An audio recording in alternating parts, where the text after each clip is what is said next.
জাহাঙ্গীরনগর বিশ্ববিদ্যালয়ে ভর্তির ক্ষেত্রে পোষ্য কোটা সম্পূর্ণরূপে বাতিলের দাবিতে প্রশাসনিক ভবন অবরোধ করে রেখেছেন শিক্ষার্থীরা।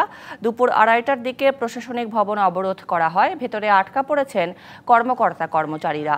এর আগে গেল রবিবার থেকে বৈষম্য বিরোধী ছাত্র আন্দোলনের ব্যানারে পোষ্য কোটা সম্পূর্ণরূপে বাতিলের দাবিতে গণ অনশন শুরু করেন শিক্ষার্থীরা।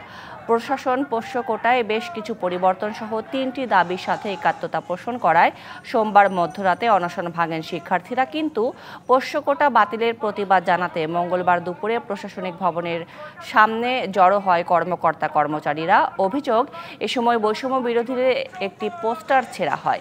এ ঘটনার জেরে শিক্ষার্থীদের সাথে বাকবিতণ্ডা হয়। কর্মকর্তা-কর্মচারীদের এমন আচরণের প্রতিবাদ ও পোষ্য কোটা সম্পূর্ণ বাতিলের দাবিতে প্রশাসনিক ভবন অবরোধ করে রাখেন শিক্ষার্থীরা।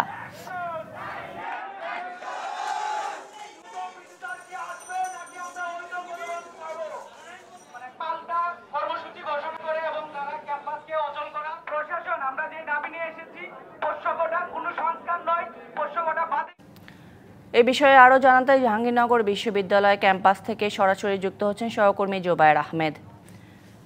জোবায়ের, আপনি নিশ্চয়ই শুনতে পাচ্ছেন আমাকে। প্রশাসনিক ভবন অবরোধ করে রেখেছেন শিক্ষার্থীরা, এ ব্যাপারে কর্তৃপক্ষের কি বলা হচ্ছে?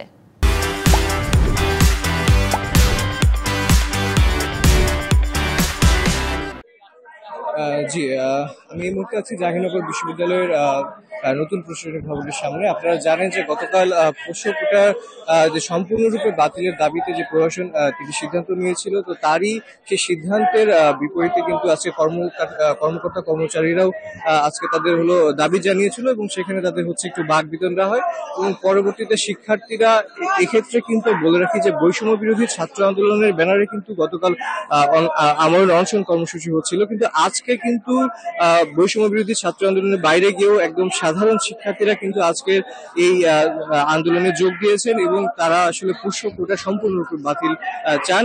অন্যদিকে আসলে প্রশাসনের বিষয়ে আমরা এখনো কিছু জানতে পারিনি, কারণ প্রশাসন ভেতরে সভা চলমান রয়েছে। তারা কিন্তু এই বিষয়ে চলমান ইস্যুতে তারা প্রশাসন জরুরি মিটিং ডেকেছে এবং তারা কথা বলছে। এবং একটু আগে আমরা শিক্ষার্থীদের সাথে কথা বলে জানতে পেরেছি যে আসলে একটু পরে 5 মিনিট পরে ভিসি স্যার আসবে এবং তাদেরকে সিদ্ধান্ত জানাবেন এবং সেই উপলক্ষে এবং এখানে প্রশাসনিক ভবনের সামনে শিক্ষার্থীরা স্লোগান দিচ্ছে। শেষ পর্যন্ত আমার কাছে এটাই ছিল।